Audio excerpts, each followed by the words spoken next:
dating Chief Justice Renato Puno naniniwala na panahon na para mag-tsa-tsa o mag-charter change ang Malacanang.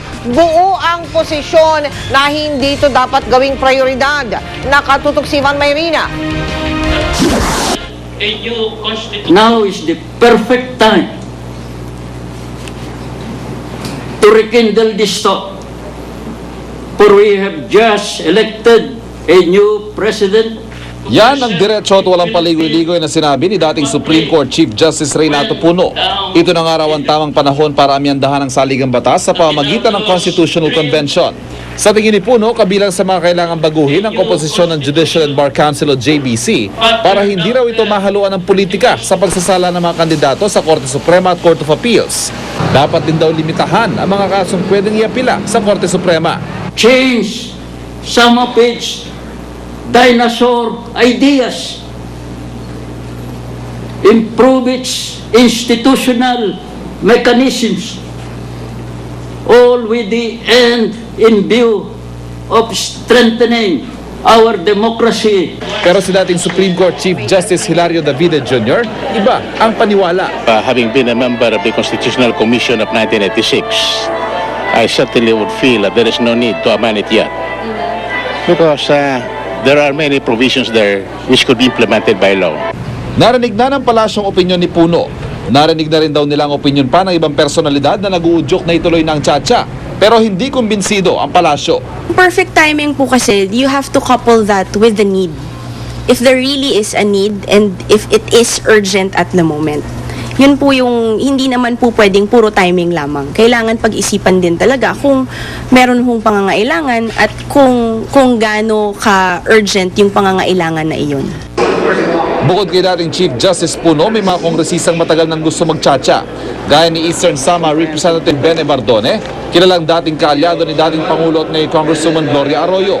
The reason why charter change has failed in the past is because of the strong public suspicion that the move was intended to benefit the incumbent officials to prolong their stay in power.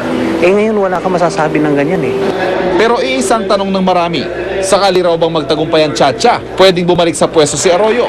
Tinanong ito sa mga dating Supreme Court Chief Justice, pero I think Chief Justice Davide, who is here, is the best person to answer that.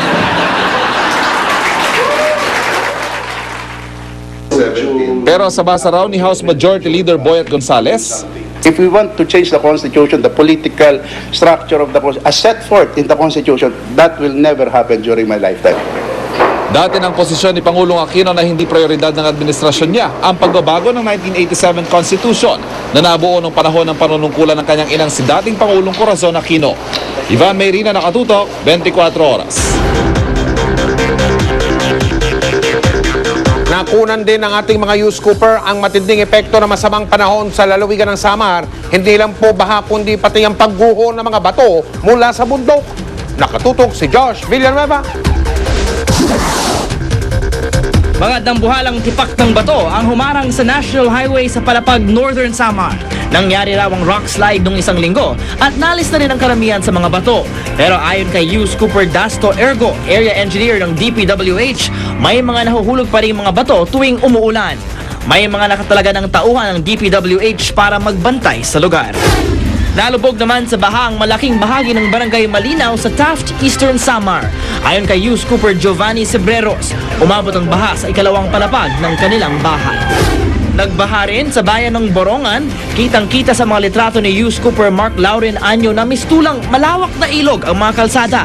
Humupa na raw ang baha ngayon. Pwede rin kayong magpadala ng mga video at litrato ng mahahalagang balita. Mag-log on lang sa www.uscoop.tv.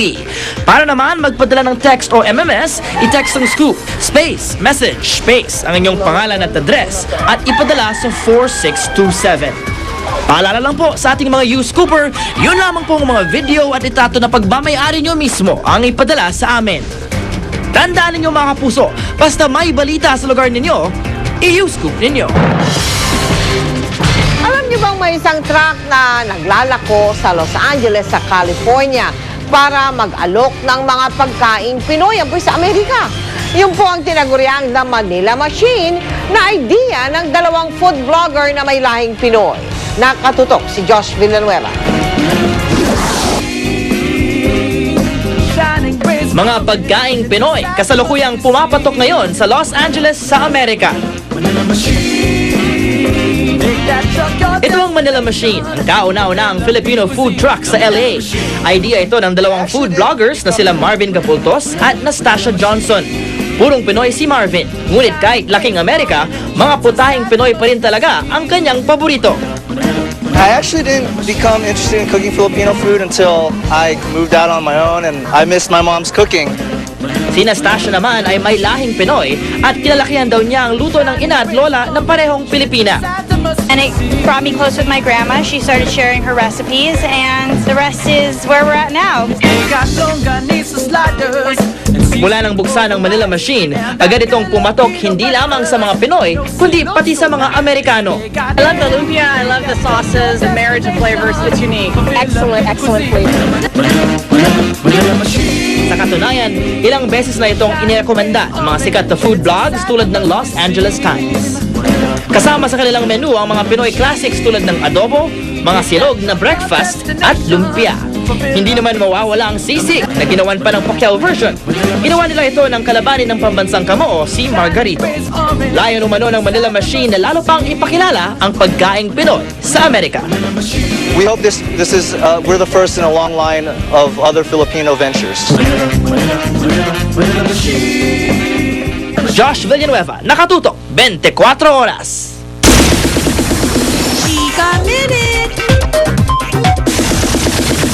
Hello mga kapuso, ready na ba kayo para sa hottest chika today? Solen Yousaf, gusto ng apology mula sa French TV network na tumawag daw sa kanyang bimbo sa isang documentary. Katrina Halili, may iba raw pagkakaabalahan ngayong 2011. Wala na raw time sa love life? Yan at iba pang chika, abangan mamaya sa Chika Minute. Mel? Eksklusibo, aktwal na pagsasyabu ng dalawang pulis. Ito po mga kapuso. Yan o, pulis yan. Huling-huli sa kamera ng programa ang investigador. Lalaki na yan sa Germany na nag-iwan naman ng sanggol sa loob ng maleta na kunan din ng CCTV. Rescue van at ambulansya ng MMDA minamaneo ng babae. Ang Ascals ng Pilipinas, apektado kaya ang morale ngayong pinalitan ng kanilang head coach? Malalaman natin sa pagpapatuloy ng 24 oras. Live na kuha sa traffic sa may kanto ng Kamuning at EDSA, mga kapuso, ang kulay pula na ilaw ay patungong direksyon ng Cubao, Ortigas at Makati. Yun namang mga sasakyan na puti ang ilaw papalapit sa inyo sa bandang ibabaw ng inyong mga telebisyon ay mga galing sa Cubao at patungong Kamuning, East Avenue, North EDSA at Caloocan.